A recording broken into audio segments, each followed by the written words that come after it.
Boa noite. Boa noite, pessoal. Boa noite a todos e a todas. Sejam bem-vindos a mais um Terça à Esquerda. Um prazer muito grande, uma honra receber vocês aqui. Hoje nós vamos receber aqui a Maria da Consolação, que vai falar para a gente um pouquinho sobre os caminhos para a educação, ciência e tecnologia. Então eu vou chamar a Maria da Consolação para vir para cá e vou pedir que vocês batam uma salva de palmas aí para ela.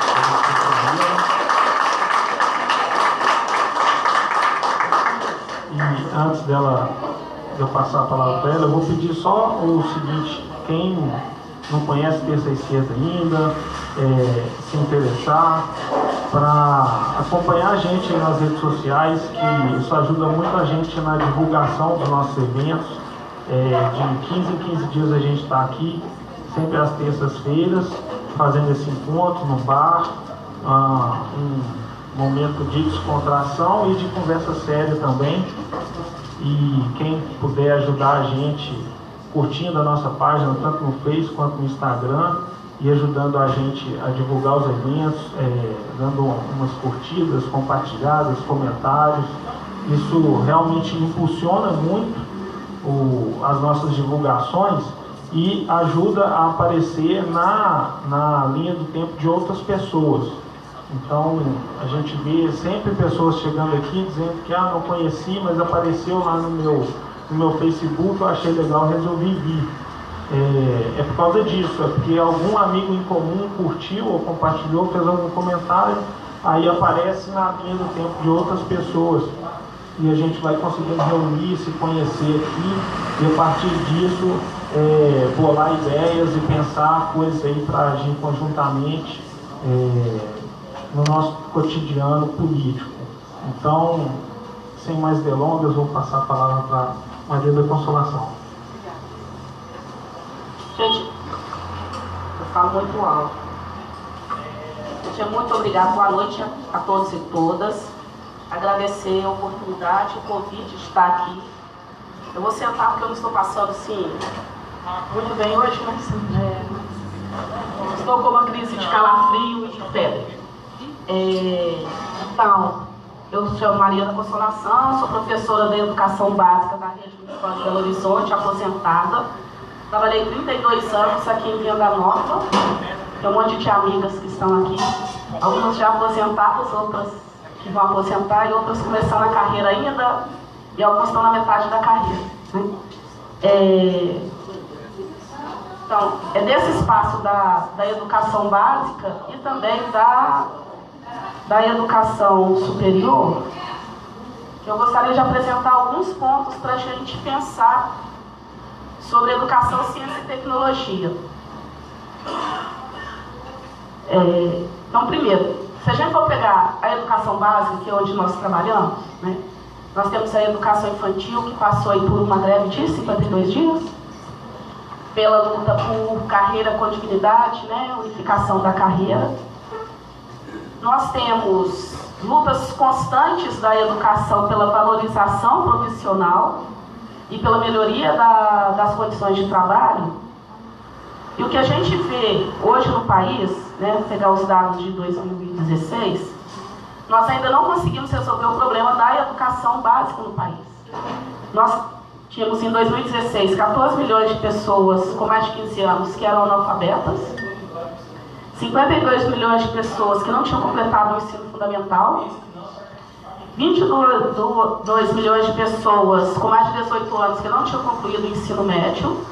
Então isso significa 43% da população brasileira que não tinha concluído a educação básica. Então quando a gente vai pensar ciência e tecnologia, nós temos um desafio anterior, que é resolver o problema da educação básica. porque a gente só chega na pós-graduação se a gente passar pela educação infantil, pelo processo de alfabetização, pelo ensino médio, aí que a gente vai chegar lá na pós-graduação. E o que está acontecendo nesse momento no país é que nós vivemos um processo de congelamento, né, a PEC da morte. Várias escolas aqui de Venda Nova participaram de processos de ocupação, quando os estudantes secundaristas ocuparam as escolas contra a PEC da morte, que virou lei, congelou por 20 anos os investimentos em saúde e educação.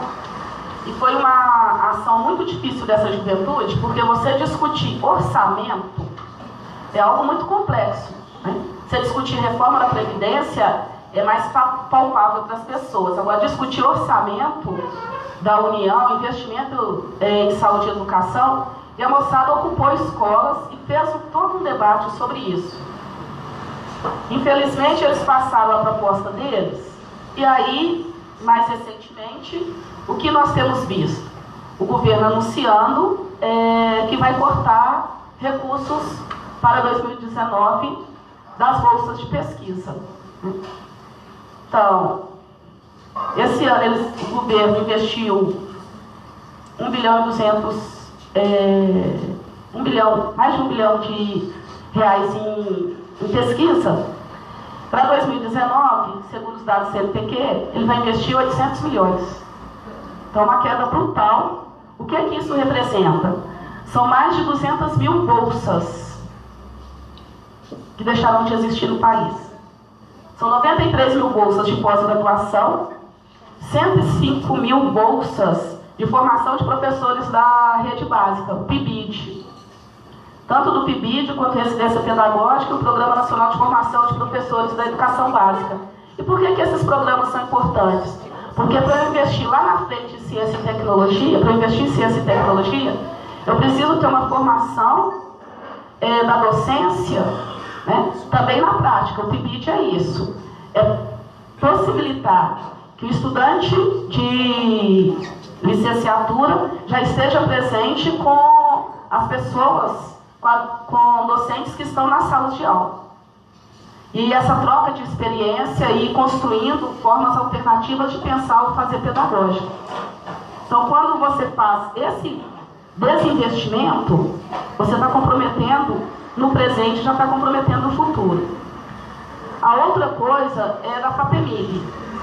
Não sei se alguém aqui é bolsista da FAPEMIG. Quem é bolsista da FAPEMIG ficou desde o final de outubro do ano passado até o começo desse ano sem receber. Então você tem relato de estudantes que estão desde a iniciação científica, a bolsa de iniciação científica, bolsa de pós-graduação, que as pessoas não receberam. As pessoas não tinham dinheiro para pegar o ônibus, tinham dinheiro para comprar comida, né? E elas estavam fazendo pesquisa. Então você coloca a ciência e tecnologia nessa situação. Mas o que isso tem a ver comigo, né? Tá, o que eu tenho a ver com isso se não tem bolsa para esse povo? Isso repercute para a gente em investimento. As pesquisas estão sendo feitas sobre vacina, pesquisas sobre energia, agricultura, né? As pesquisas estão sendo realizadas. Se eu retiro os recursos dessa pesquisa, eu retiro as pessoas desse trabalho, significa que os laboratórios, eles vão correr o risco de ficarem sucateados, né? E você não investe em novas gerações de cientistas. Nós precisamos investir em novas gerações de cientistas. Nosso país, em 2030, será um país de pessoas mais velhas. Nós estamos num momento com um contingente importante de juventude no país, que precisa ter perspectiva de futuro, e nós precisamos investir, incentivar que essa juventude também invista em ciência. E é claro que, às vezes as pessoas falam assim, mas o poder público não tem que mexer com ciência e tecnologia. No mundo todo, quem mais investe em ciência e tecnologia é o poder público. Quem investe no conhecimento é o poder público. Mesmo nos países capitalistas mais avançados, né? Chamados mais avançados. Porque essa é uma questão estratégica de soberania nacional também. De você fazer investimento e apontar outras perspectivas de futuro para a gente. E aí, se nós formos pegar os dados, alguns dados assim, do pouco tempo também que nós temos de investimento em ciência e tecnologia no país, se a gente comparar com outros países, e do tanto que nós avançamos, mas também o tanto que nós precisamos avançar. Né? Nós investimos, alguns dizem 1%, menos de 1% em ciência e tecnologia em relação ao PIB, mas olha só os dados aqui. A Sociedade Brasileira para o Progresso da Ciência, ela foi criada em 1948. A CAPES em 1950, que é a Coordenação de Aperfeiçoamento Profissional de Pessoal de Nível Superior. O CNPq, que é o Conselho Nacional de Desenvolvimento Científico e Tecnológico, em 1951. Então tem pouco tempo que nós, se for pegar do ponto de vista em relação aos outros países, e nós desenvolvemos muita tecnologia. Então o pré-sal, por exemplo, é uma tecnologia desenvolvida aqui, né, a descoberta do pré-sal. Então, quais são os nossos desafios? Nós temos que garantir uma educação básica que tenha acesso a todas as pessoas, e para isso nós precisamos ter carreiras atrativas para docentes, porque as crianças pequenas, quem trabalha com a educação infantil sabe que a criança pequena, ela é cheia de perguntas, já é cientista, ela vai fazendo um monte de teste, né? Então é como que desde cedo nós incentivamos as crianças a sua curiosidade, o seu questionamento, a sua busca de compreensão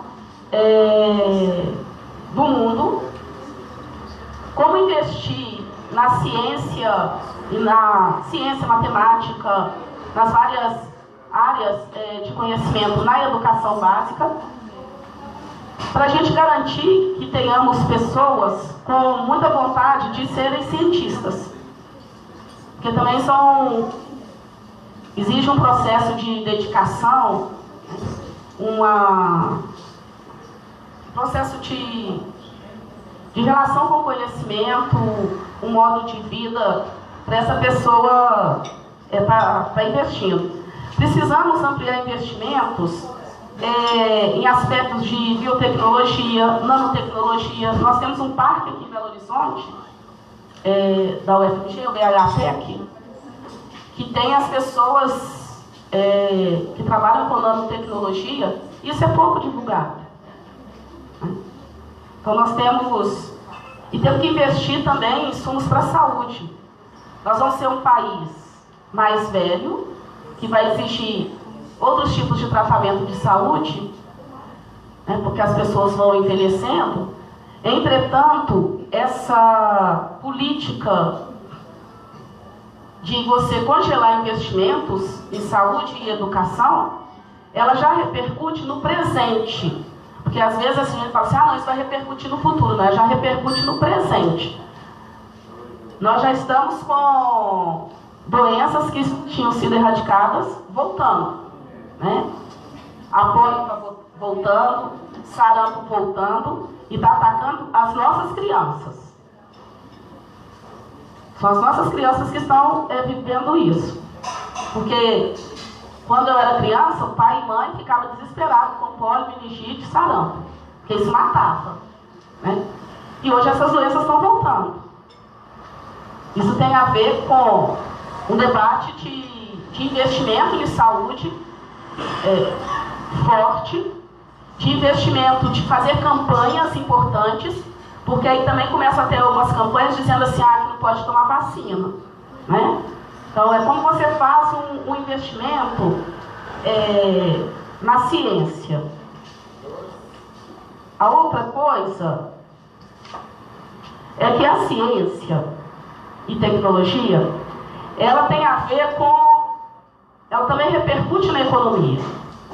Porque a gente vai pensar, mas ciência e tecnologia não tem nada a ver com a economia, né? Olha, se a gente pega a Revolução Industrial, todo o processo de tecnologia que nós fomos desenvolvendo. Desde a mudança na indústria têxtil, ao vapor, né, colocar trem, motores, eletricidade, a indústria da química, todos esses processos, e mais recentemente, todo o desenvolvimento em tecnologia de informação e comunicação, elas repercutem do ponto de vista na economia e repercutem no cotidiano da vida da gente. Então, hoje, nós andamos com esses computadores móveis, porque isso não é um celular, isso é um computador, não é? Porque a gente pode fazer tudo. Então, e isso altera que você tem acesso a uma quantidade de informações, altera a forma de relação das pessoas com conhecimento e de acesso à informação, mas também altera as relações de trabalho. Então, se nós olhamos lá para trás, a forma de organização no mundo do trabalho, com conhecimento científico e tecnológico, então nós temos o Fordismo-Taylorismo, que era uma forma de organização no ritmo da máquina. Depois, vai dizer, né, o chamado Toyotismo, que é trabalhar com as ilhas de produção. Mas, ao mesmo tempo, no nosso planeta, nós vivenciamos nas relações de trabalho tanto relações de ponta com a tecnologia, quanto ainda mantemos trabalhos similares ao escravo. Porque também me fala assim, não tem tecnologia, todo mundo tem trabalhos tecnológicos. Não é verdade. Nós ainda temos trabalhos similares à escravidão no planeta e em nosso país. E uma das consequências disso é que a maior empresa de transporte do mundo, por exemplo, ela não tem um carro, né?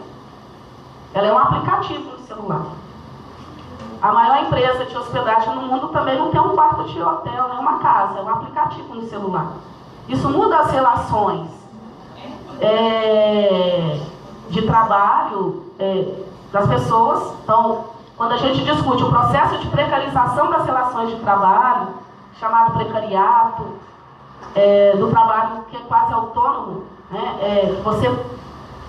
Você é empregado de si mesmo, mas ao mesmo tempo você está trabalhando para uma empresa que tem altos lucros com o seu trabalho, mas você é responsabilizado por todas as consequências trabalhistas. Isso tem a ver também com a relação da tecnologia, como que ela está colocada no nosso cotidiano. Aí, por fim, duas coisinhas, que primeiro, a relação da ciência com a guerra. Então, nós temos todo o processo de investimento da ciência na sua relação com a guerra. Então, se hoje a Amazon ela já entrega produtos, né, você compra lá no site, entrega produtos com drone, o drone já é usado na guerra. E isso muda a relação na guerra.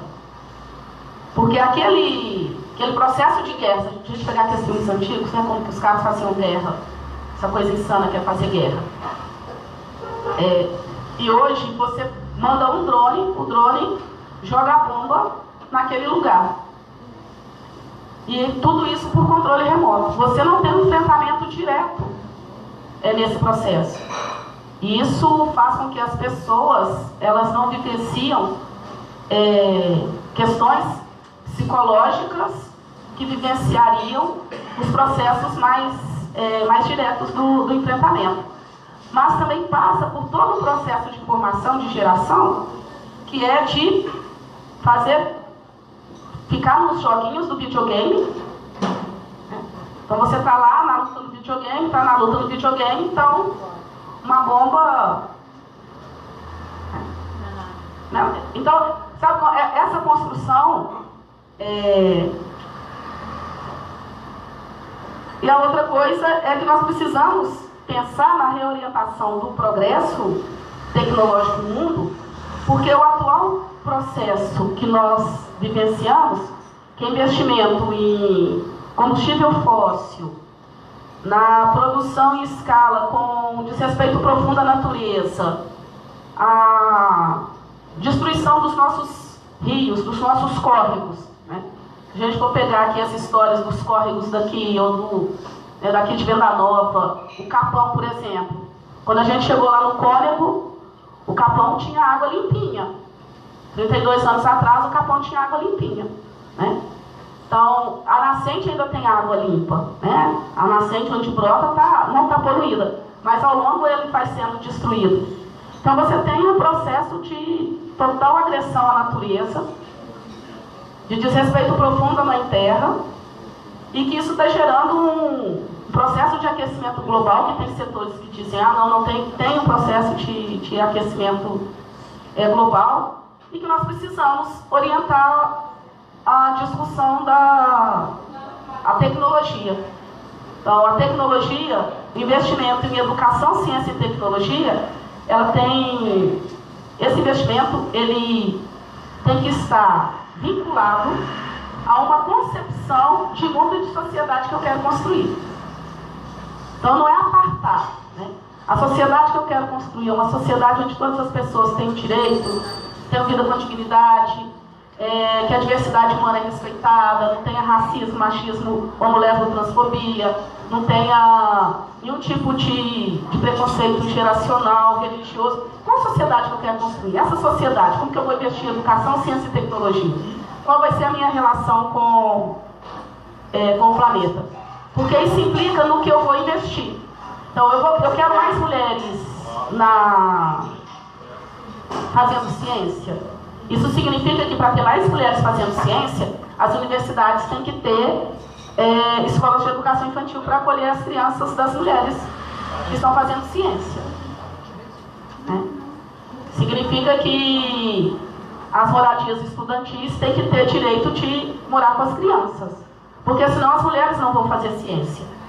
Porque senão as mulheres estudam e chegam num determinado período, elas reorientam as suas vidas e não vão investir tanto na ciência.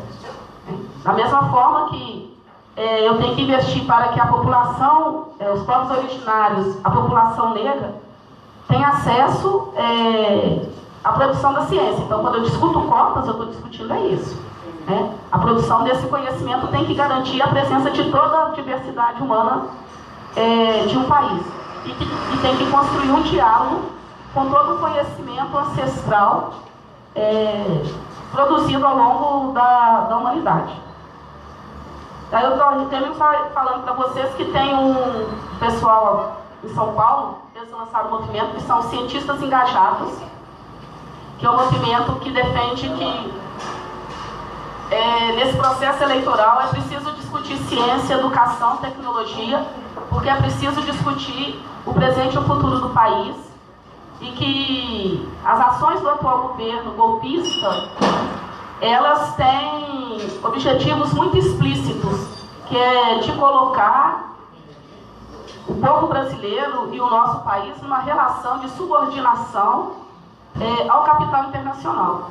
E para isso, acabar ou reduzir, né, na situação mínima, a possibilidade de investimento em educação, ciência e tecnologia, é colocar num outro padrão a nossa relação internacional, para que a gente tenha uma relação de submissão ao grande capital. Então, essas questões, elas são articuladas entre si, elas têm a ver com política, com economia, né, com conhecimento e com o que nós queremos construir enquanto pessoas, né, enquanto coletividade, no mundo que nós estamos. Então seria isso.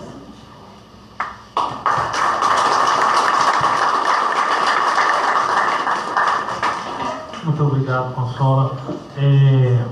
Nós vamos abrir agora um espaço para quem tiver interesse em fazer alguma colocação, alguma pergunta. E já tem alguém que se inscreveu, Ricardo? Não? Alguém queria? Professor, faz favor, vem cá. Não. Oi? Cadê pergunta?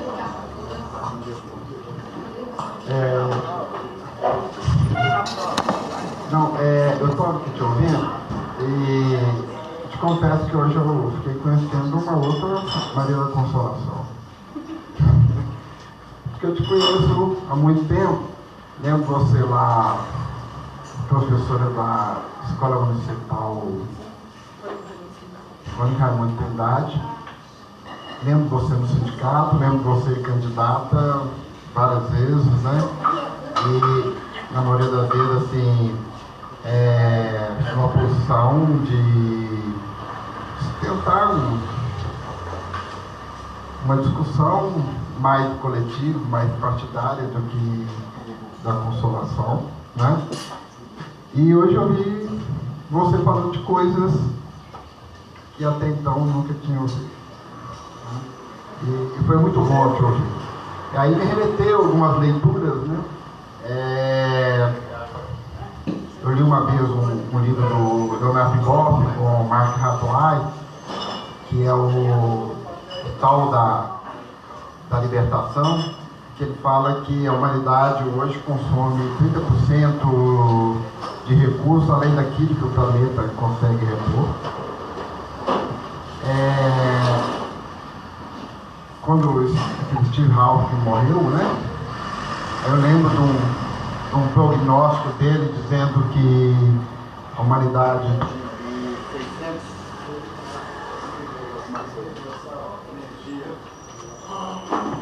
tinha 600 anos para corrigir sua rota aí de desenvolvimento, senão a humanidade desapareceria, né?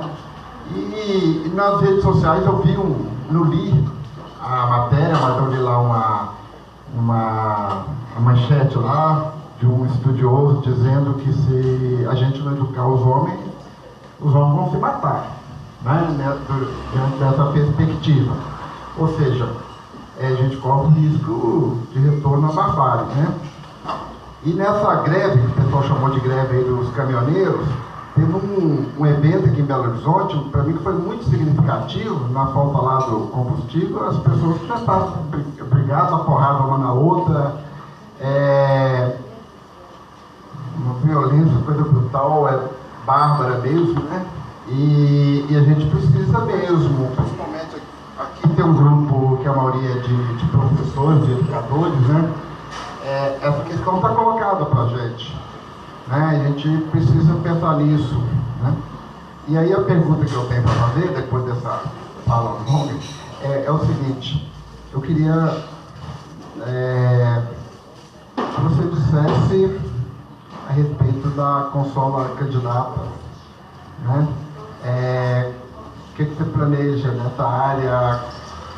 O que você tem para trazer, né, para os seus eleitores? O que você tem pensado acerca disso? É esse um novo campo de ação da Maria da Consolação? Então, da questão da greve, né? A greve dos caminhoneiros, ela trouxe pra gente qual é a repercussão de uma forma de organização da sociedade, né? A sociedade baseada no combustível fóssil, no transporte rodoviário. E nós não conversamos sobre transporte sobre trilhos. Nós temos uma malha ferroviária em Minas Gerais destruída, cheia de pedacinhos, mas a Vale, quando foi privatizada, nós não disputamos, né? E a gente precisa exigir da Vale. Como que a gente disputa essas coisas? Que ela mantenha. Então é inaceitável que só tenha um trem que saia de manhã para Vitória, sendo que eu faço parte da geração que tinha trem para Caeté direto. Tinha os horários, a gente pegava o trem, saía para cidades da região metropolitana de trem. Então você usa toda a malha ferroviária para transportar minério e não transportar pessoas. Então a própria região, se pegar a região metropolitana, quando fala assim, vamos resolver o problema do anel rodoviário, né? A curva do Betânia, que é um massacre, né? Um lugar de morte, de mortandade, que é a BR, caminho lá para Vitória, e a curva do Betânia. Se nós fizéssemos transporte sobre trilhos, Nova Lima, Sabará, né? A gente reduziria o volume de carros ali. Então, são opções. Agora, quando as professoras de educação infantil fizeram greve de 52 dias, e tiveram um forte apoio popular, mas as greves de educação você só vai sentir a repercussão dela lá na frente. Que essa é a diferença, né? Você, dependendo da categoria, você sente a repercussão imediatamente, agora você sente a repercussão lá na frente. Tanto do ponto de vista do que a gente conseguiu garantir de investimentos, porque as pessoas que chegaram agora, eu sou das pessoas que defendo que a educação no Brasil, ela tem melhorado porque nós lutamos. As pessoas, tá ruim. Ela melhorou porque nós lutamos. Quando a gente começou a trabalhar aqui em Venda Nova, nós não tínhamos cortina, a gente colocou porque fez festa junina. É isso? Tudo que a gente comprou para a escola, a gente fez festa com a comunidade. Aí nós fomos lutando para ter recurso direto dentro da escola. Falta muita coisa? Falta muita coisa. Falta ter melhores condições dos prédios ter mais espaço para as crianças, ter outros horários, pensar outros horários. Um país onde a educação básica ela é vista completamente diferente da educação superior é um absurdo. Na maioria dos países no mundo, quem trabalha na educação básica é tão importante quanto quem trabalha na educação superior. Aqui é uma discrepância. Nós precisamos retomar esse lugar, né? Então, e porque é um lugar também de pesquisa. Fico olhando ali as meninas do ensino especial.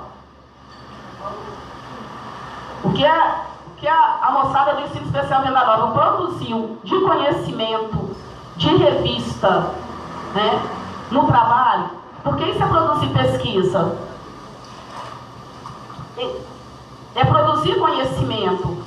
Mas nós temos uma dificuldade de como que nós vamos divulgar esse conhecimento produzido. Porque os governos, eles não veem isso como uma produção de conhecimento. Toda uma metodologia de trabalho que nós vamos construindo com as crianças e que dá certo, e que fica ali, não tem divulgação. Como que a gente divulga isso?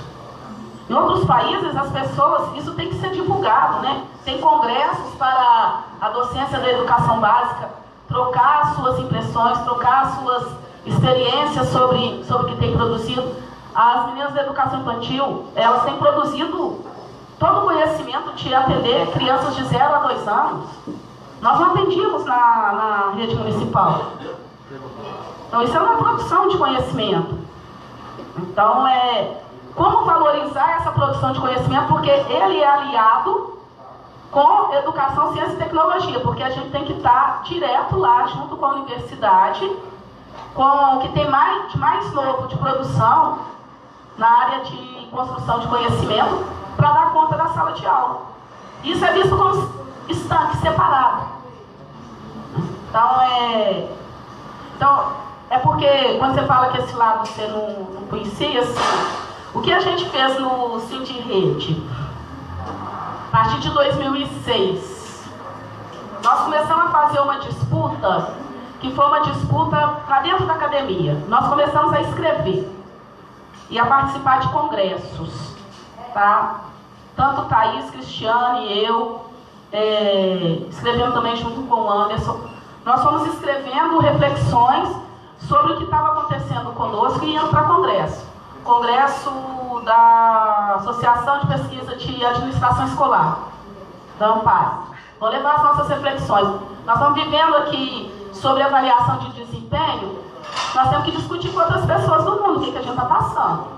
Nós chegamos a apresentar o trabalho em Portugal, né? Vamos discutir sobre carreira de educação infantil.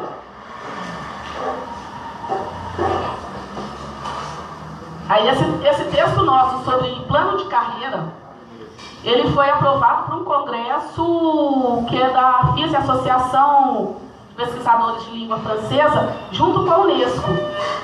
Era o único trabalho que discutia salário, como dizia uma companheira lá da Grécia, dar chance para os professores, né? Dinheiro para os professores.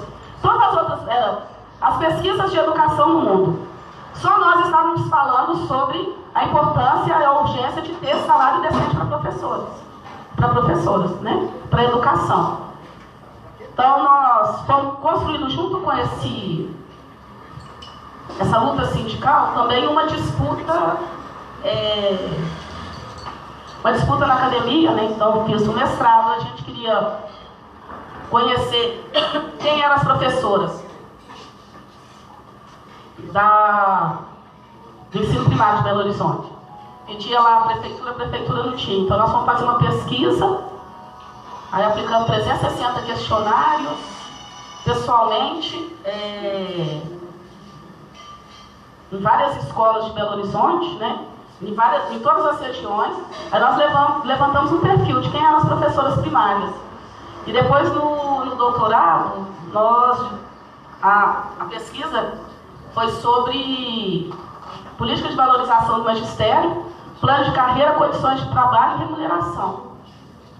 Para entender o que é isso que a gente tem feito de luta, né? Então colocasse um pouco... Mas é como nós não falamos muito sobre isso quando a gente está em greve, nem na reunião de representantes. Mas aí aquelas revistas que saem lá do sindicato, né? São os textos que a gente tinha produzido e que foi colocando aos poucos. Um que nós fizemos agora com o Anderson foi sobre os desafios do processo de terceirização para a organização sindical. Isso foi publicado na Argentina, numa revista da Argentina.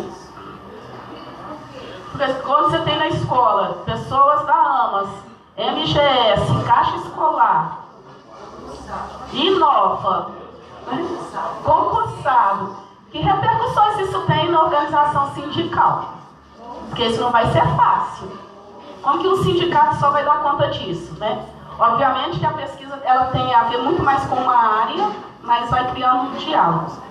Então, nessa perspectiva, o que a gente está apresentando na candidatura é de que é importante ter pessoas que discutam educação, ciência, tecnologia, pessoas que discutam conhecimento no Congresso Nacional e na Assembleia Legislativa. Nós não podemos deixar que essa temática ela fique fora. Porque conversar sobre isso na perspectiva de uma estratégia de país. Não é assim, eu estou conversando porque eu quero... Não, isso tem a ver com uma questão estratégica de país. Qual é a educação que nós queremos, o país que a gente quer construir, como nós vamos produzir ciência, como vamos produzir tecnologia. Porque isso não é fácil. Aquele grupo de pesquisadores, quando explodiu lá em Alcântara, né? Aí matou todos. Como você recupera aquilo? Como você recupera o conhecimento produzido por aquelas pessoas? Para além da perda humana delas, todo o conhecimento delas, né? Então, você vai levar toda uma geração para produzir conhecimento. E como incentivar as nossas crianças que estão lá na escola, na educação básica conosco, até a curiosidade científica, né? De falar assim, eu quero ser cientista. Eu tenho vontade de ser cientista. Não achar que cientista também é só de um jeitinho, né? Mas, então, é um pouco isso. A gente está querendo apresentar nessa campanha, né? Nesse momento que a gente está em pré-campanha, né? Campanha só depois do dia 16. Mas nesse momento eleitoral, nós queremos apresentar esse debate. Nós não fazemos parte dos cientistas engajados, nós estamos conversando com eles, acompanhando, sugerindo a todo mundo acompanhar nas redes sociais os cientistas engajados. E quem é do PSOL e mesmo quem não é, nós estamos criando um setorial de ciência e tecnologia. Que a gente não tem um setorial de educação, mas nós estamos precisando ter um debate sobre ciência e tecnologia e tem um grupo que vai fazer um manifesto agora para construir esse setorial. E nós temos pessoas de várias áreas, né? Pessoas que trabalham em várias universidades e pessoas que são da educação básica. Porque também não é achar assim, é só quem está lá, mas quem está na educação básica, fazendo acontecer, aplicando conhecimento, construindo conhecimento, também é importante estar nesse processo. Por isso que tem o PIBID, é para ir lá, para levar para a universidade as coisas que estão acontecendo e produzir novos conhecimentos.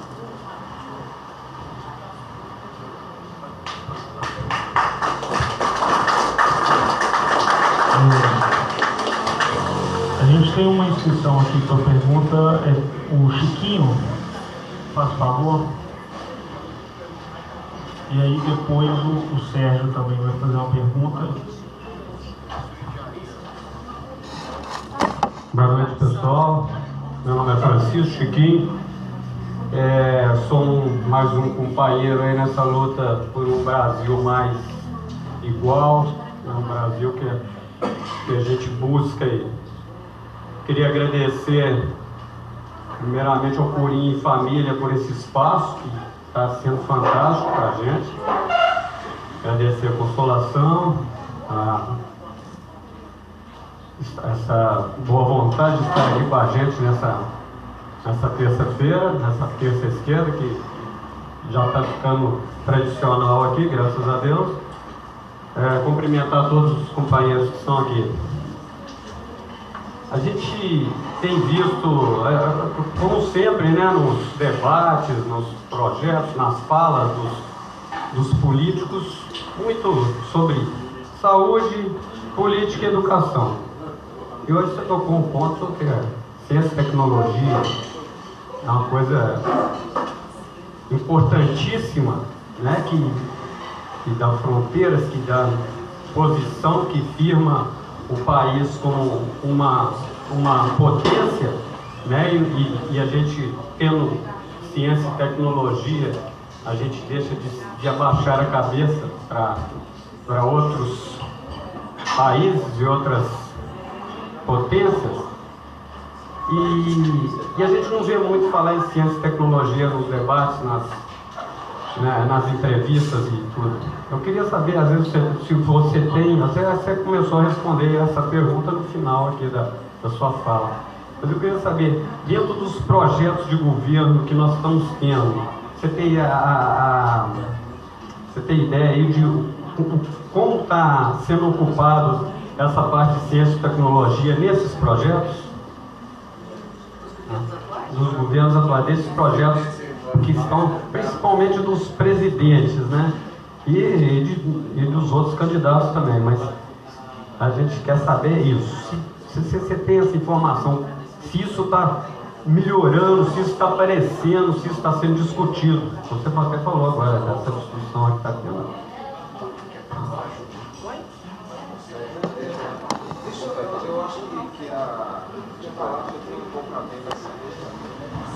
Gente, boa noite. Eu sou Sérgio, professor da rede municipal, Escola Municipal do Campus. Eu acho melhor fazer essa pergunta porque ela também segue a mesma linha, né? Porque a gente vê esse esvaziamento no debate político atual da ciência e tecnologia mesmo. Que é pensar assim, que projeto de país que está se pensando sem ciência e tecnologia, né? E aí quando a gente vê o orçamento que foi enviado, né, a partir de 2019, que acaba praticamente com a pesquisa pública, né, nas universidades públicas. Mas acabar com essa pesquisa nas universidades públicas abre espaço para alguém, para alguns grupos, né? Eu acho que é pensar nisso, politicamente, que espaço pode abrir para outros grupos e que não são grupos do Brasil, né? Eu fui pensando um pouco nisso, né? Qual a perspectiva de país que está se apontando a partir do momento que você não investe mais em pesquisa, você abre espaço para quem, com que finalidade, né? Acho que é um pouco isso. Queria que você falasse também.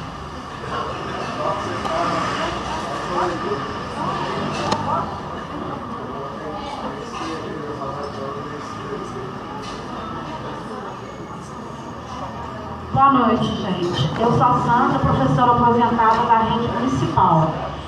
E assim, ao longo da nossa carreira, né, das nossas lutas, das nossas greves, por muitas vezes a gente foi chamado de corporativista, né?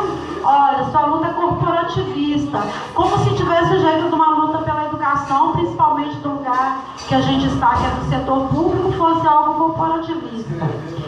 E ao longo dos anos, nós sofremos muito, porque em alguns momentos, o poder legislativo fazia diferença, ou deveria fazer a diferença em algumas sustentações das nossas lutas e dos nossos direitos. E nós construímos no momento inicial, lá no início de 90, algumas eleições daí, com pessoas mais à esquerda dentro do município, e nós nunca tivemos uma representação de fato no Legislativo em Minas Gerais.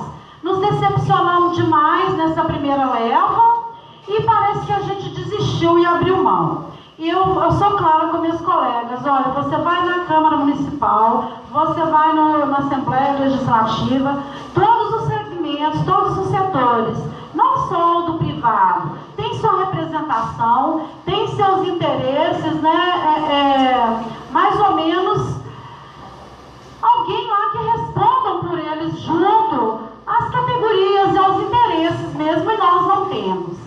Então, há alguns anos eu venho dizendo dentro do CIN de rede: olha, não basta só a gente fazer greve em nossas lutas, nós precisamos melhorar a nossa representatividade no poder aí no legislativo. E aí a minha pergunta é mais objetiva, sabe, gente? A nível, a candidatura dela é a deputada federal, a nível da candidatura federal, você tem alguma coisa assim mais pensada entre proposição, entre leis, entre o que existe, o que precisa existir, que vai no âmbito, as leis se encontram, gente? Elas são submissas, se submetem, submissa não, se submetem, Tem autonomia, o município tem autonomia, mas ele se submete ao Estado, que por sua vez se submete ao federal. Existe algo mais palpável, a gente sendo do município, mas que a nível do federal, do candidato a deputado federal, você pensa em alguma coisa, tem algo mais concreto que pode ser dito pra gente, pra gente considerar? Eu não estou pedindo promessa de campanha não, tá, gente? Mas eu acho que como a gente discute que nesse momento nós precisamos eleger uma bancada do GIS, estamos juntos com a Consolação, e nós vamos colocar outra mulher lá como estadual, também da bancada do GIS, que tem importância dentro do Estado. Acho que isso, nesse momento, nós queremos isso. Então, o que você pode falar pra gente, nesse todo isso? Então, vamos lá, sobre o programa dos outros candidatos. Nós, eu estou na presidência do PSOL Minas. Nós trabalhamos no último período muito para fazer a nossa chapa e fizemos um processo de seminários nas regiões para construir o programa. Então nós nos dedicamos muito para fazer a construção do nosso programa. Então não tive energia suficiente para acompanhar os outros, A companheira Tiva Moreira é a responsável pela sistematização desse programa que nós estamos fazendo. Nós já fizemos, colocamos no TRE uma síntese, mas nós vamos fazer um caderno com mais consistente, porque nós trabalhamos as diversas áreas para apresentar para a população de Minas. Uma das coisas, com certeza, nós temos um estado que tem várias universidades federais, institutos federais, e nós temos a UENG. Nós temos duas universidades estaduais, a UENG e a Unimontes. E que a UENG é multicamp, então ela tem uma característica distinta e ela precisa de mais investimentos. Então E aí é uma disputa, nós fizemos parte do processo recente de discussão sobre a nova reitoria, Participei efetivamente, apoiando a companheira Lavínia como nova reitora, nesse sentido de que nós precisamos ter dentro da universidade pessoas que defendam a universidade, que acreditam e que conheçam toda a trajetória dela, Porque a UENG também tem seus processos, seus percalços, e ela precisa se consolidar no estado de Minas Gerais. O que a gente tem observado das outras candidaturas, aí não é pegando o programa, porque até amanhã é o prazo final para inscrição, né, das chapas. Pegando as falas, há um processo em curso de privatização da educação básica no país. Esse é um processo em curso, tá? Nós tivemos um processo em curso da privatização do ensino superior, que políticas, por mais que eu sei que a gente possa ter polêmica sobre ela, do FIES, do ProUni, tal, mas nós tivemos um processo de privatização, e onde a Croton você tem empresas que aplicam no mercado financeiro ações em relação às instituições educacionais. Nós temos um processo, inclusive, essas empresas, e esse vocês devem ter acompanhado pelos jornais, vários profissionais com doutorado, às vezes, eles são demitidos porque eles têm alta qualificação. Porque aí eles vão custar mais caro, né? Então, vocês devem ter acompanhado, né, vários casos desses. Agora eles estão com o processo de buscar privatizar a educação básica. E nesse processo de privatizar a educação básica, eles estão pegando, em primeiro lugar, as escolas experimentais, ou as escolas, o Balão Vermelho, a Escola da Vila, né? Criar um processo de privatização dessas escolas, porque essas escolas também, elas geraram todo um conhecimento na formação de docentes, todo um conhecimento metodológico de trabalho com as crianças. Então tem um grupo financeiro, né, que ele está querendo se apropriar desse conhecimento e transformar isso em mercadoria. E estão vindo para cima da educação básica, dizendo que o governo, que a educação é um direito, mas o governo não tem que controlar tudo. Então vamos pegar o Lacerda aqui em Belo Horizonte, e o Calil não retirou o projeto, está lá na Câmara, que é a criação do SSA, o Serviço Social Autônomo, que privatiza as escolas públicas de Belo Horizonte, passa para os CIPs. Então, não estou falando isso lá de longe, não. Aqui em Belo Horizonte tem um projeto que está na Câmara Municipal para privatizar a educação pública municipal. Transfere nossos funcionários para essa OCIP.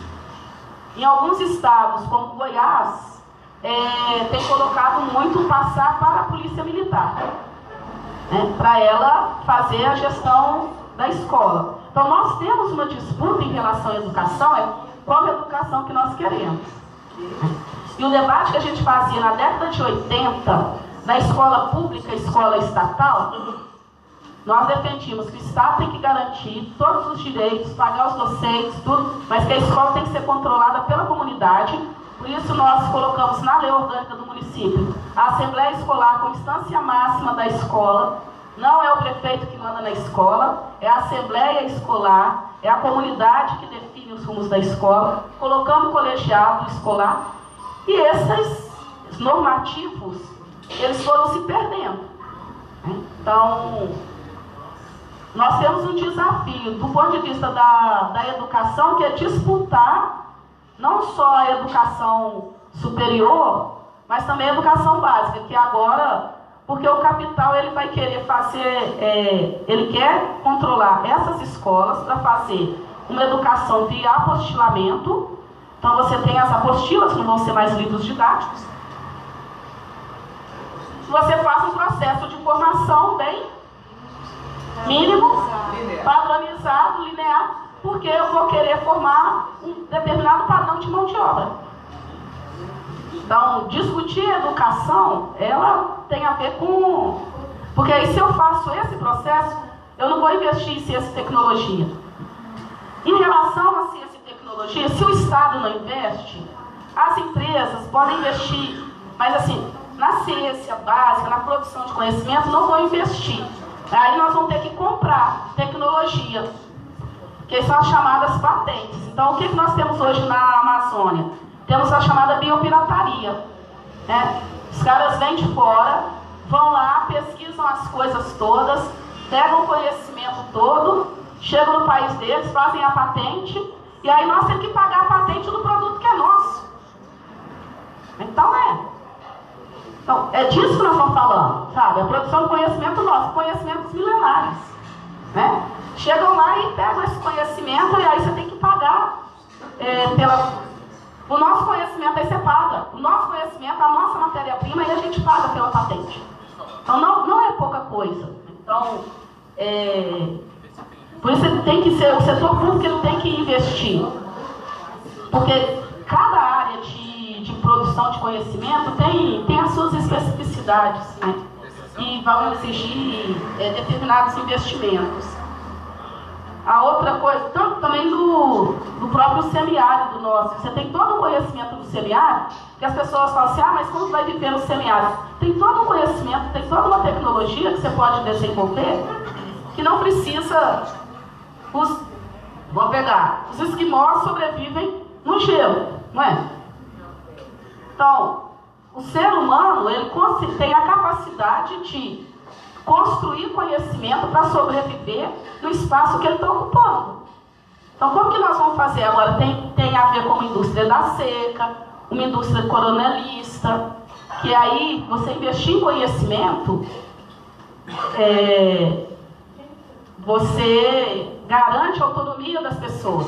Aí teve toda uma discussão que a ASA, que é uma ONG que acompanha o semiárido, fez em relação às cisternas, que a construção das cisternas pelas mulheres tem toda uma tecnologia, tem todo um conhecimento ancestral feito com barro, que é completamente diferente de você comprar de fibra e colocar lá.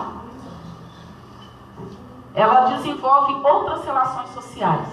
Então, aí quando o governo faz a opção por uma coisa ou por outra, ele está fazendo a opção também por como que vai ter relação com o conhecimento ou que se vai privatizar as coisas.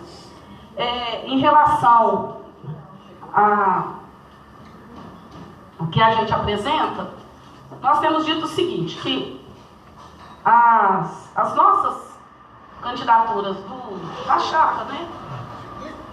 Tanto o nacional, que é Boulos e Sônia, a Dirlene, do governo do Estado, a Sara como vice, a Duda e o Túlio Lopes, né, no Senado, e as nossas candidaturas a estadual e federal, elas têm algumas questões que elas são básicas, assim, são de princípio, né?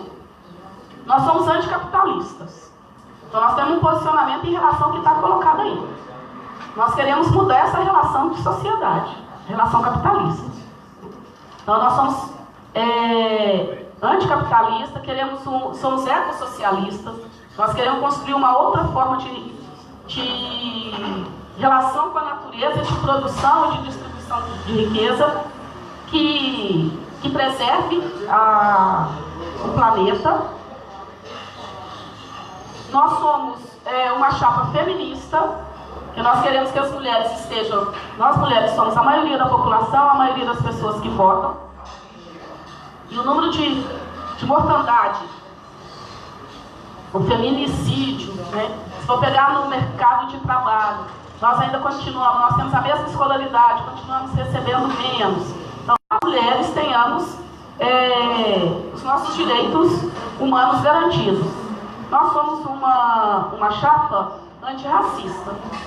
Não dá para continuar com a situação de racismo com os povos originários e com a população negra do nosso país, como nós temos vivenciado. Nós temos o genocídio da juventude negra, né? Então nós temos que fazer reflexões sobre isso. Uma das discussões que a gente tem levantado é que, inclusive, de repensar a atual política de drogas. A atual política de drogas, ela é um álibi para o genocídio da juventude negra, enquanto isso o helicóptero nem tornozeleira. Nem tornozeleira. A nossa chapa, ela é uma chapa que combate a homo-lesbo-transfobia, né? A diversidade sexual ela tem que ser respeitada.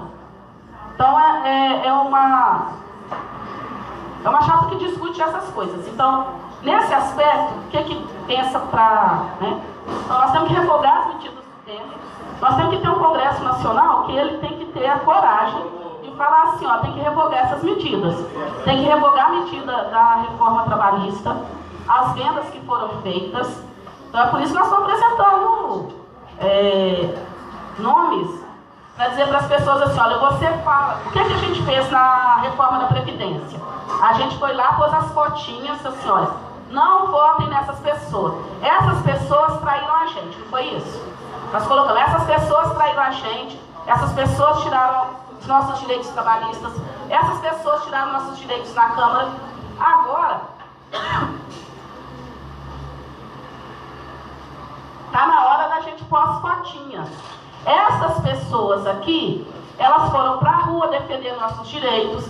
Essas pessoas aqui levaram tiro, porrada e bomba em defesa dos nossos direitos. Então, essas pessoas aqui, elas estão na rua lutando por nós. Então, dá para trocar? Tirar os que estão nos sacaneando e colocar os que estão lutando conosco pelos nossos direitos? É um pouco essa discussão que a gente está fazendo.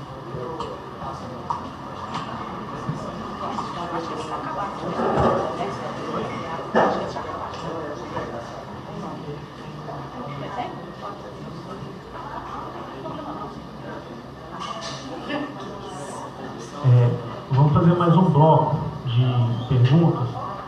E aí eu tenho aqui uma consideração para fazer, depois eu vou chamar o Ricardo e o Adriano, que eles também querem fazer as perguntas deles. Eu estou aqui te ouvindo, Consola, e muitas vezes você terminou a sua primeira fala falando da nossa submissão ao capital. E a gente fica falando capital, fica parecendo que é uma teoria conspiracionista, né? Quem que é esse capital? Porque ninguém vê o capital. E no último semestre eu comecei a estudar sobre auditoria cidadã da dívida e vi que você também já estudou um pouco, tem uma relação com esses estudos. E ali, estudando isso, eu comecei a ver toda a influência do nosso novo tipo de capitalismo, que é o financeiro, nessa organização que a gente está tendo agora da sociedade. Porque se juntam aí grandes grupos financeiros, normalmente no núcleo deles tem grandes bancos mundiais, e eles que são o capital, porque juntando tudo que eles têm de poder de investimento, vamos dizer assim, são bilhões, trilhões de dólares, e isso dá a eles um poder maior que muitos estados do mundo, muitos grandes estados. Tem um estudo aí do Ladislau Dalbo, que é professor da PUC, que ele mostra grandes conglomerados com um potencial de investimento equivalente a PIBs de grandes países do mundo, PIBs equivalentes à União Europeia inteira. Então, esse pessoal é o capital. Eles que têm todo esse poder de manipulação. E eles estão entrando em choque muito grande contra o Estado, porque eles querem transformar tudo em mercadoria para eles lucrarem, inclusive a educação. Então, a gente teve aqui, a Consola comentou a questão do avanço deles sobre a graduação, né? E como o mercado da graduação começou a ficar saturado, inclusive porque, se eu não me engano, o CAD até barrou uma última tentativa de compra que houve entre a Estácio de Sá e uma outra, e aí para evitar que se estabelecesse um monopólio foi barrado, e aí agora eles começaram a avançar sobre ensino médio e estão comprando empresas, escolas do ensino médio. E aí eu estou dizendo isso por quê? Porque a lógica deles é uma lógica de gerar lucro para acionista. E é uma lógica imediatista. De 6 em 6 meses ele tem que apresentar um balanço com lucros muito bons, senão a cabeça do gerente ali, a cabeça dele vai rolar. Entendeu? Porque tem toda essa pressão. E aí eles não querem saber como que está sendo feito o ensino. E aí vem ensina através de apostilas, porque comprar livro é caro, tem que pagar direito autoral e etc. Então tem esse conflito aí com o Estado, acaba atrapalhando a questão do investimento em ciência e tecnologia, porque fazer ciência e tecnologia é caro e eles não têm interesse nisso, né? Até porque isso pode dar resultado, mas dá resultado 10, 20 anos depois. Isso não é o que interessa para eles. Então eu queria fazer mais era uma ponderação assim, nesse sentido: quem que é esse capital, por que eles têm todo esse interesse em reduzir o Estado. E aí a gente vem esse pessoal aí de Partido Novo e afins dizendo que o Estado só quer tomar os nossos impostos, e eles acham que se diminuírem o tamanho do Estado vai diminuir os impostos, que é outra mentira, porque tudo que o Estado arrecada no ano, cerca de 50% é usado para pagar juros da dívida, e essa dívida ela vem aumentando cada vez mais de uma forma inventada. Então, até sugiro para você, se alguém se interessar, assistir no YouTube, por exemplo, as palestras da Maria Lúcia Patorelli, ela fala muito sobre isso de uma forma bem clara. Aí eu queria fazer essa ponderação, se você tiver alguma coisa para comentar sobre isso também, que eu acho que esse é um grande inimigo da sociedade e de quem pensa em investimento em educação, ciência e tecnologia como um projeto de Estado. Eu acho que eles são os inimigos mais fortes que a gente tem hoje. E eu vou passar agora para o Adriano, aí depois o Ricardo já emenda também.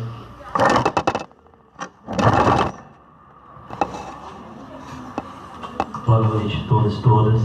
Sou Adriano, também professor, está parecendo mais um conselho de classe, né? Professor para todo lado.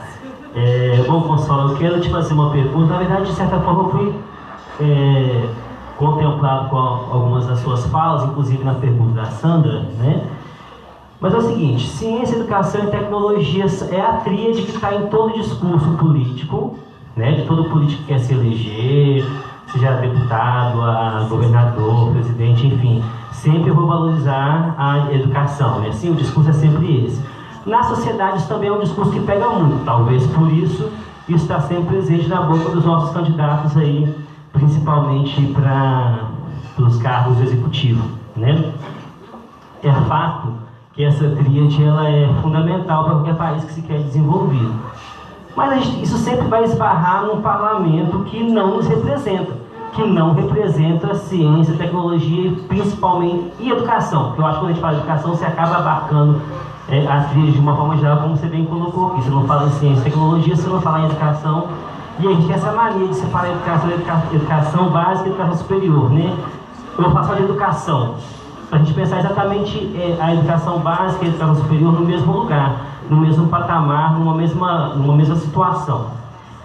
Então, assim, eu queria, na verdade, primeiro que você comentasse sobre o papel de uma bancada do GIS nos parlamentos, né, sejam eles estaduais ou mesmo no federal, diante de um momento de ataque exatamente à educação, que você já colocou de todas as formas aqui, né, principalmente no avanço aí do capital aí sobre a educação. Então você discutisse um pouquinho essa questão você falasse um pouquinho agora do papel mesmo, do parlamento nessa relação com a ciência e com a tecnologia. E nessa discussão, eu queria que você trazesse para a gente um pouquinho. A gente tem uma baixa representatividade da educação de uma forma geral. A gente tem talvez uma baixa ainda maior de representação da própria academia, né? Por um bom tempo, hoje a gente se fala em cientistas, né? Pela democracia e tal, mas por um bom tempo me parece que a academia e o parlamento, melhor dizendo, que a academia e a política institucional estiveram bastante distanciados. E aí a minha pergunta esse distanciamento da academia com a política institucional não reflete também um distanciamento da própria academia com a sociedade? Essa é a minha pergunta.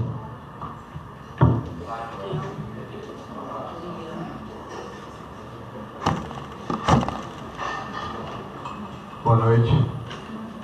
Meu nome é Ricardo, eu sou também professor, faço parte do Conselho de Venda Nova E eu queria sair um pouco da minha zona de conforto, não vou falar muito de educação nem de... Não, educação até que sim, mas da parte do meio ambiente eu vou dar uma escapulida hoje. Vou perguntar sobre a questão... Você me citou, historicamente a gente vê os países aí pelo mundo muito alinhado à ciência e tecnologia à questão bélica, né? Você até citou aqui, e minha pergunta ela vai de encontro a isso, né? Eu acho que o final da sua pergunta seria a minha segunda opção, né? Que é esse afastamento da academia do próprio conhecimento popular. Eu acho, ao contrário, assim, de algumas falas que teve aqui, na verdade, a ciência e tecnologia ela está afastada até da própria educação mesmo, né? Ela é bem distante disso. E a questão é, Minas Gerais, nas últimas décadas, ela desenvolveu um parque bélico gigante, né? A gente tem a presença de muitas indústrias, né? A Bio, né? A indústria bélica brasileira, Taurus, a Iveco mesmo, com a questão militar, e a gente vê que alguma parte da educação, né, o próprio Farias Brito, lá do Ceará, direciona muito então essa formação então da pesquisa, né, técnica, tecnológica ali, ao ITA, ao Instituto Militar.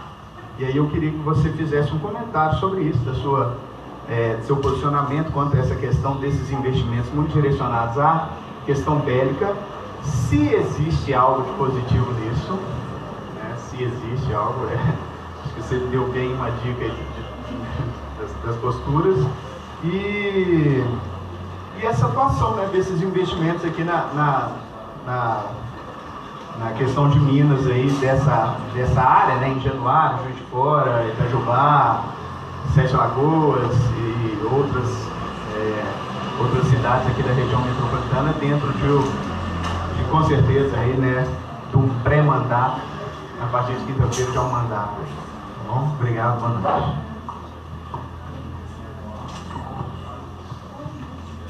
Então vamos, acho que essa coisa, quem é o capital? Quando eles falam lá o mercado está nervoso. O mercado, que esse ser que está nervoso. Nós temos seis homens brancos que têm a mesma riqueza que a metade da população do planeta.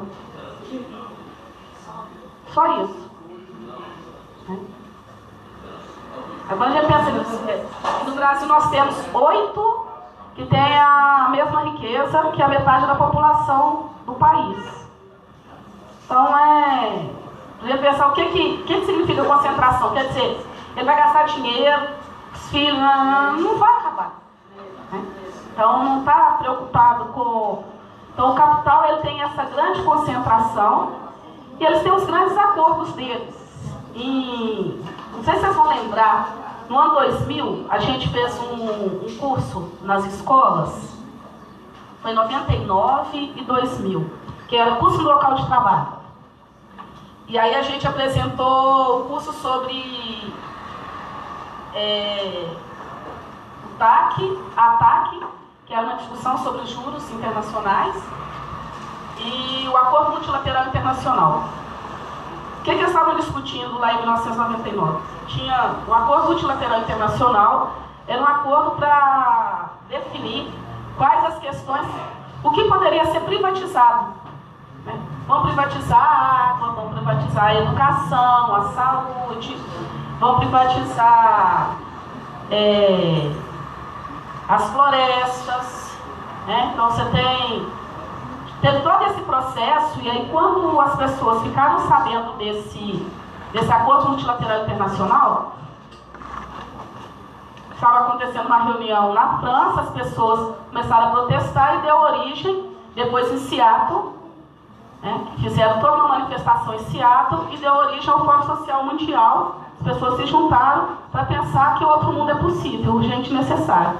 Porque não dá para aceitar que eles queiram transformar os nossos direitos sociais em mercadoria. Então esse debate vem lá de trás. Né? Estou pegando esse mais recente, Mas é porque eles estão nessa tentativa, nós estamos sempre ali numa disputa. Nós temos recursos para investir em educação, ciência e tecnologia, temos muitos recursos. É só acabar com os privilégios dos juízes e dos parlamentares que recebem auxílio moradia. Não é isso? Auxílio moradia sem ter que apresentar o comprovante de aluguel ou de prestação da casa. A pessoa ganha R$3.000 dia. É inadmissível ter no país alguém que ganha R$3.000 dia. Porque a gente fala 90 mil, 100 mil, né? Fica longe. Tá ganhando a mega. Então, R$3.000 dia, isso é inadmissível. Você não pode ter essa discrepância de salário. Então, nós temos dinheiro. Não é falta de dinheiro no país para investimento. É onde nós estamos direcionando os nossos recursos. Agora, também é uma política de... Você tem uma política nesse processo de privatização que é uma política também de encarceramento. Tá? Então, vamos pegar. Quando você está fazendo o processo de privatização, você privatiza as penitenciárias, não é isso? E toda empresa privatizada, ela trabalha mais ou menos na lógica lá da Minas Arena, que você tem que ter a capacidade, né? Se não tem lá a capacidade a ser atendida, o Estado tem que pagar a diferença.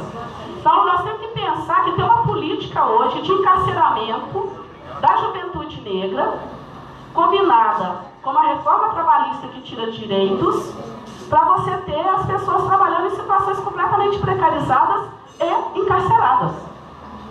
São políticas articuladas. Aí quando eles falam fim da redução da maioridade penal, eles estão pensando nisso. E aí a gente cai, não, tem que reduzir. Para pensar, tem uma política articulada. Eles vão trazendo as propostas deles separadamente, atacando cada setor, mas eles têm uma proposta. Eles estão falando que é conspiração. Não é conspiração, eles têm algo articulado, né? Eles já pensavam lá atrás, assim, olha, a população que vai trabalhar, nós vamos ter 20% da população trabalhadora com direitos trabalhistas, 30% precarizadas, 50% é dispensável. Dispensável. E quando nós olhamos as pessoas que são refugiadas da guerra, que morrem atravessando os oceanos, não é isso que a gente vê todo dia? Né? São os refugiados climáticos, refugiados da guerra. As pessoas... A lógica do capital é uma lógica que ela é completamente desumana. Ela só pensa no lucro. Por isso que a gente diz que a gente é anticapitalista. Então, eles têm uma perspectiva do lucro, que o lucro justifica qualquer coisa, a destruição da vida e do planeta. Porque não tem o menor sentido fazer... Eu não sei se vocês já viram aquele filme 1492, A Conquista do Paraíso, quando tem uma discussão entre o Gerard Depardieu, né, que faz o Colombo, com o líder da tribo. Ele fala assim: vocês vão vir aqui, mas vocês vão voltar aqui quantos? Vocês vão querer pegar todas as folhas das árvores, né? Vocês vão querer voltar aqui e pegar tudo? Que é essa coisa, essa ganância? Que é uma forma de ver o mundo, é uma lógica de ver o mundo. E essa lógica, ela vai baixando, ela vai introjetando em nós, né? Porque é uma lógica de dizer que só tem uma perspectiva. E o que nós estamos dizendo? Tem outras perspectivas, né? O que está colocado aí foi quando as pessoas vêm dizer assim: o capitalismo nunca resolveu nada, o capitalismo mata, o capitalismo é a guerra, né? A burguesia, como já dizia Cazuza, né? A burguesia é a guerra, é a morte. É isso que o capitalismo é. Nós queremos uma outra forma de organização da sociedade. Que seja uma sociedade que seja solidária, que as pessoas tenham vida com dignidade. Isso significa que nós vamos ter que lutar muito. A outra coisa é sobre o papel, né, André, você estava colocando As pessoas têm conversado muito sobre educação, pouco sobre ciência e tecnologia. Que a gente vai ter educação, e trabalham muito na educação enquanto só escolarização. E a gente tem conversado pouco sobre educação enquanto projeto de sociedade. Então é algo que nós fazíamos muito na década de 70, 80, porque nós disputávamos, nós estávamos na ditadura, nós queríamos mudar o país, democratizar o país, então a gente discutia educação numa perspectiva do que nós queremos no país, né? Então, de diretor de escola, reitor a presidente, quem elege é a gente. Então nós queríamos a radicalidade da democracia. Os nossos estudantes votavam para a direção de escola. Com 11, 12 anos, né? Não tinha essa coisa aí. Que tem que ter 18 anos, não. Votavam para a coordenação de escola. Então, a coordenação de escola era eleita. O sujeito perdeu a chapa lá para a direção da escola, podia disputar a coordenação. Primeira eleição aqui, o GETECO tinha mais de 2.000 pessoas no GETECO, que era participação popular, né? Então, nós pensávamos numa outra perspectiva. É preciso recuperar isso. Na década de 80, eu participei do processo constituinte, a gente estava no Mineirinho, então todo mundo discutindo, cada um na sua área, né? A gente discutia com os parlamentares que a gente tinha eleito, o que eles iam escrever lá na Constituição. Então o pessoal da educação, da saúde, da criança, das mulheres, né? Todo mundo conversando. E qual foi a importância de ter pessoas da educação? Então, o Otávio Elício de Brito, por exemplo, ele foi muito importante para apresentar toda a discussão nossa da LDB. Não tivemos sucesso lá depois, foi todo um processo que tem a ver com a correlação de força da sociedade, né? Mas nós tivemos uma discussão. Guilhermino, várias pessoas da educação, da base do que era antes a CPB, né, Confederação dos Professores, depois Confederação Nacional dos Trabalhadores em Educação, eles foram ocupando esses espaços para a gente fazer disputa. E depois parou de ter. Como se ficou um vácuo. Então, nós queremos, as pessoas estão dizendo assim, olha, nós estamos precisando recuperar esse espaço. Agora, recuperar esse espaço para fazer o quê? Vai ter que fazer igual a gente fazia na década de 70. Nós vamos apresentar o quê? Vai ter que sentar todo mundo o que a gente vai apresentar. Tem algumas coisas que são urgentes, né? As medidas do Temer e tal. Agora, o que mais que a gente precisa apresentar? O piso nacional, né? Mas o que mais de investimento para a juventude? A juventude hoje, pegar ensino médio.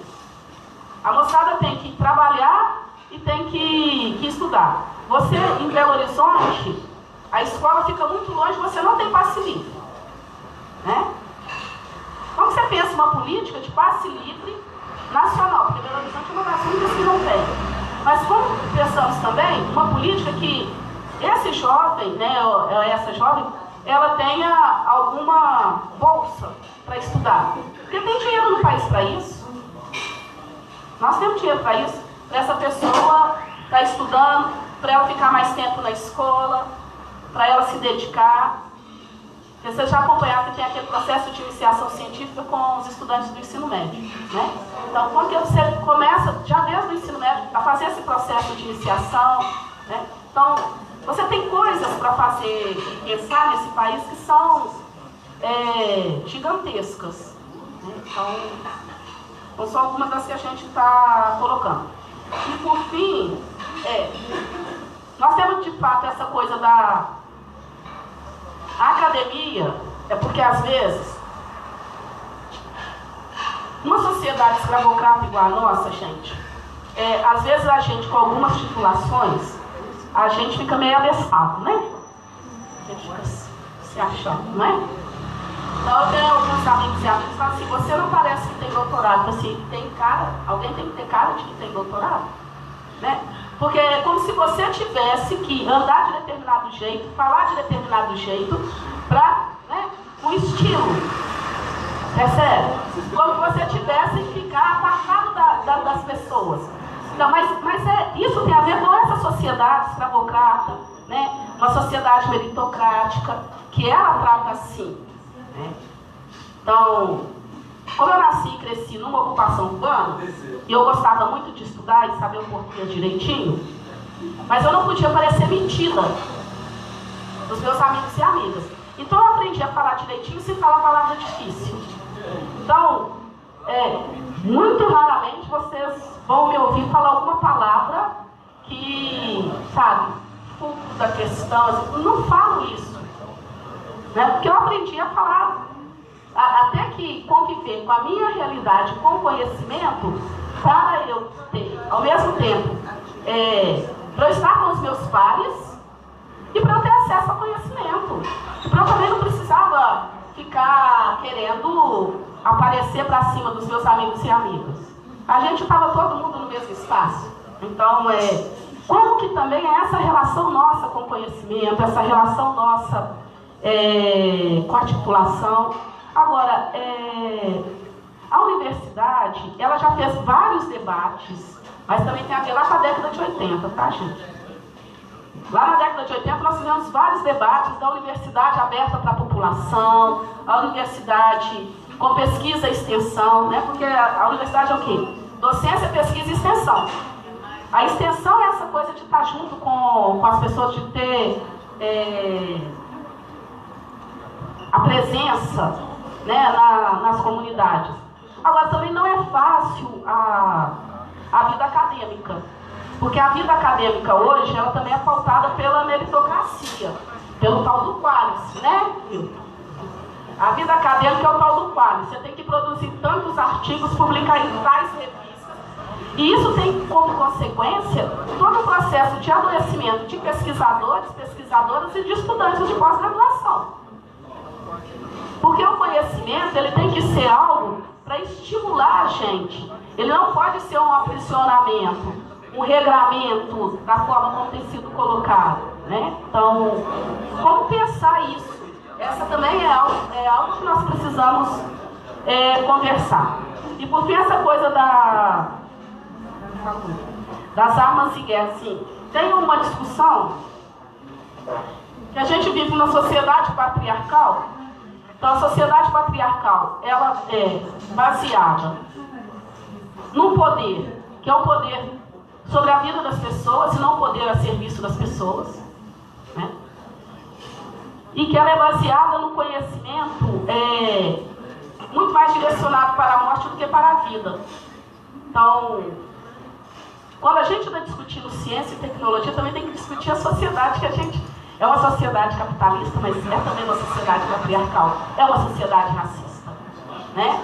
Então, assim, ela é machista, racista, ela tem uma lógica de funcionamento e como que a gente modifica isso?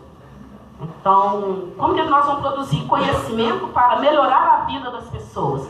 E aí tem todo um debate sobre a política de armamento, né? Eu termino falando assim, o que me chamou muita atenção no último período, porque os jovens têm dado, os mais jovens, a gente está falando de pessoas de 14, 15, 16 anos aqui que ocuparam essa escola, também os estudantes universitários, mas nos Estados Unidos, a meninada de 10, 11, 12, 13, 14 anos, eles foram para as ruas e falaram: nós não aceitamos mais morrer por causa da indústria armamentista. Os adultos não tiveram coragem de fazer isso, eles colocaram mais de 1 milhão. Mais de 1 milhão. Foram as crianças que estão sofrendo, sendo mortas dentro das escolas por causa de uma política de armamento dentro dos Estados Unidos. Foram essas crianças que foram para a rua enfrentar. Então nós temos possibilidades de construir, porque as pessoas alternativas, porque as pessoas também estão dando um passo, sabe? Não dá para viver numa sociedade que a indústria armamentista é o que direciona os sentidos da nossa vida. Nós temos que ter uma outra perspectiva, né? Eu sou a favor do desarmamento, então sei que tive polêmica na época com um monte de gente, né? Mas não dá para você ficar produzindo armas, né? Você tinha que produzir outras coisas para melhorar a vida das pessoas, e não para exterminar a vida das pessoas.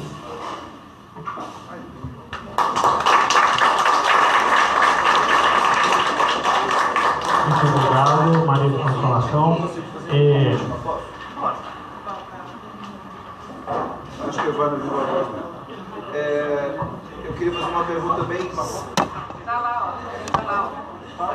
Não, eu aumento o tom de voz. Eu queria fazer uma pergunta bem simples. Como fazer para motivar não só os professores da rede, os professores do Estado, para ter um engajamento, para se discutir os problemas realmente pautáveis? Não os que só falam aqui, mas aqueles que realmente deviam ser discutidos, porque eles não discutem nada. Normalmente, nós devíamos ter, não meia dúzia, 12, mas quase uma totalidade representando. E como fazer para motivar esse pessoal, somente essa nova leva que está chegando aqui agora, porque eles são frutos, são as últimas frutas dessa árvore que você escreveu com sabedoria. E como fazer para esse pessoal ter esse engajamento mínimo que se espera de alguém que está formando uma sociedade? Isso é simples.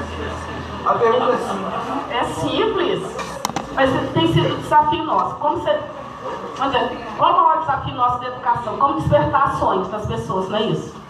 Para elas terem perspectivas de futuro diferente. Então, acho que como nós vamos discutir com... Porque a nossa categoria é uma categoria muito sofrida, né? É muito sofrida, trabalha muito. As pessoas trabalham 45 horas semanais, no mínimo. Tem casa, tem criança, né? Tem filhos, filhas. As nossas famílias também sofrem de machismo, racismo, né? Homolesbo, transfobia nas nossas famílias. As nossas famílias também sofrem com os problemas de drogas, não é? Porque a gente fica falando dos outros, mas as nossas famílias também passam por isso.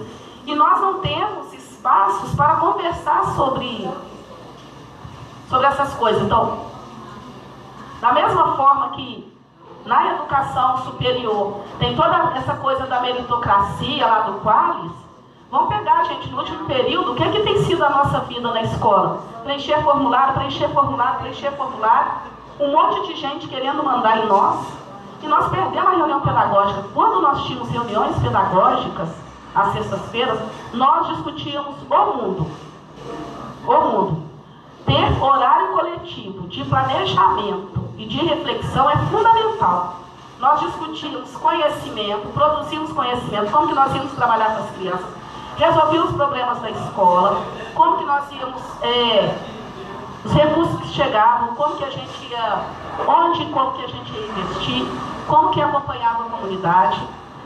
Se você não tem isso, aí fica a pergunta, como sem ter um horário coletivo, nós recuperamos, fazemos essas discussões com as pessoas. E como uma outra questão, nós estamos no processo de chegar novas pessoas. A nossa geração está aposentando, né? Nós estamos mudando a rede municipal, e não somos só nós não, o pessoal da saúde também, está começando o pessoal do Barreiro, lá também, né? O que aconteceu conosco? Quando nós chegamos nas nossas comunidades, era um outro período, era uma outra luta social, nós construímos uma relação de confiança com a comunidade, de compromisso com a comunidade, que a comunidade, todos os problemas da comunidade, nós discutimos na escola. Eu lembro o ônibus começou a discutir por que o posto de saúde estava fechado, o ônibus que tem que ir, não tinha o C, né, agora mudou, mas aí não tinha o Piratininga, só tinha até o Rio Branco, só até a pracinha. Todas as questões da comunidade nós discutimos. E as pessoas passaram a nos respeitar porque sabiam que a gente se importava com a comunidade. Nós construímos essa relação. Hoje estão chegando novas pessoas em outro período, com uma outra formação, numa outra conjuntura. E aí traz um desafio, eu penso que para a gente da educação, mas também para nós da esquerda, de como formar e conversar com essas novas gerações, porque elas participam de várias lutas sociais, mas não necessariamente têm paciência para participar da luta sindical. Sem engajamento. Elas participam, mas elas participam do Fora Lacerda, participa das ocupações urbanas, participa do sarau, da praia, né? Elas participam de várias coisas dentro da cidade, mas do movimento sindical elas não querem participar, né? Então, assim, nem de partido. Então, sabe, eu acho que a pergunta para a gente é essa: como nós vamos dialogar com essas novas gerações para que elas participem e também, e ao mesmo tempo, aprender com elas, com essas novas gerações, o que eles têm trazido, né? Estão trazendo coisas, novos elementos para a gente. Agora, é uma geração que foi formada num determinado período dentro do país e que também tem consequências disso. Da mesma forma que a conjuntura, o contexto que nós vivenciamos quando nós entramos, ele teve repercussão na nossa ação política, na nossa militância, no nosso trabalho. Nós dizíamos assim: eu sou militante da educação. Nós tínhamos várias pessoas que não eram militantes de partido nenhum, né? Eu sou militante pedagógica, eu vou trabalhar na periferia porque eu tenho compromisso com a classe trabalhadora. Eu vou trabalhar lá, no lugar mais longe, porque eu tenho compromisso com a classe trabalhadora. Era uma concepção de compromisso social. Agora, quais são as concepções que estão colocadas hoje? Sabe? Então, eu acho que a sua pergunta é para a gente ficar tentando, sua pergunta é para a gente ficar perguntando mais como trabalhar isso. Eu não tenho resposta, eu tenho indagações desse contexto, compreender melhor, né, o que está acontecendo. Eu aproveito e quero agradecer a todo mundo pela paciência, eu falo demais. Agradecer, muito obrigado pelo convite.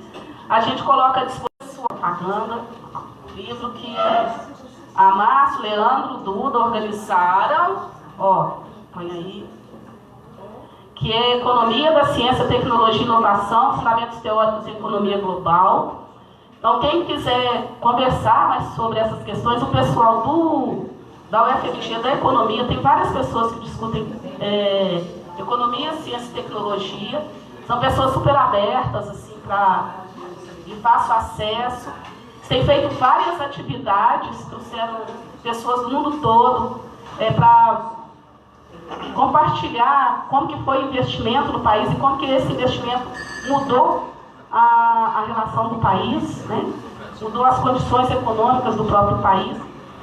Então, eu agradecer vocês e a gente está junto aí na luta.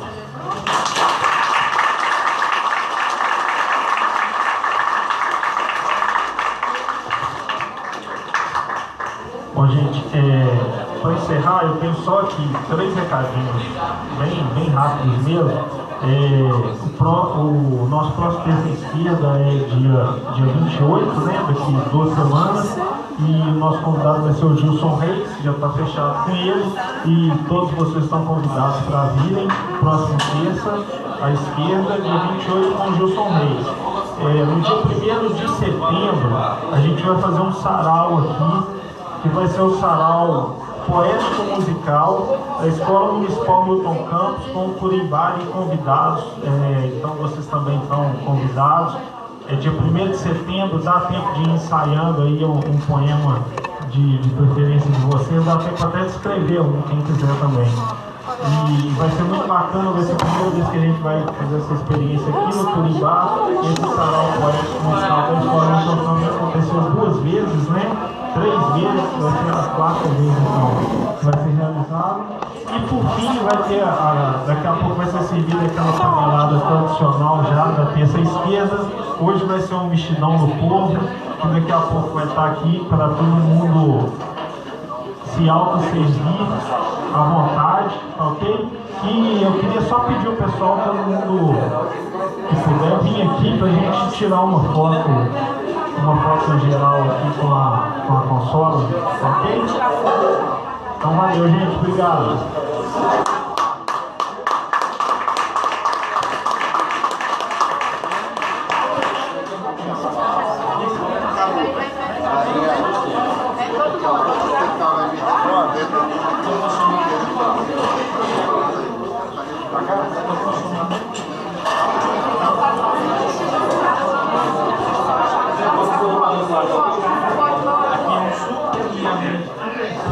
A gente pode ver que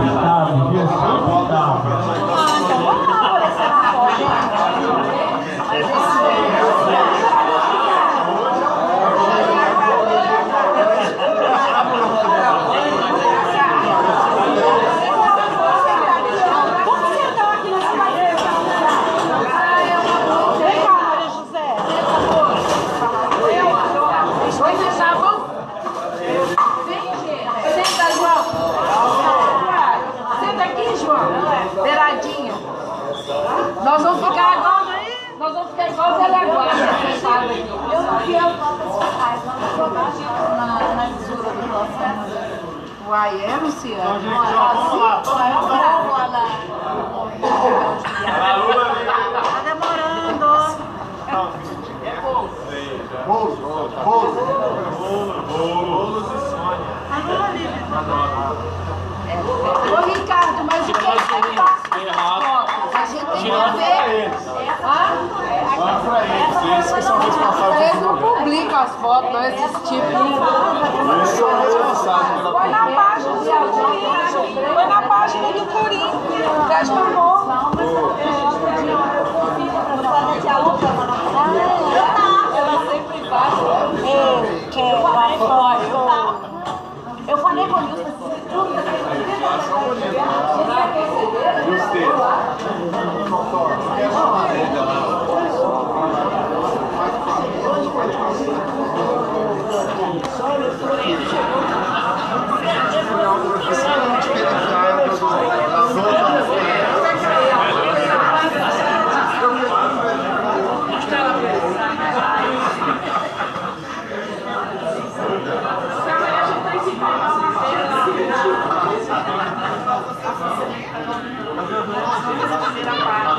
E ela vai ter que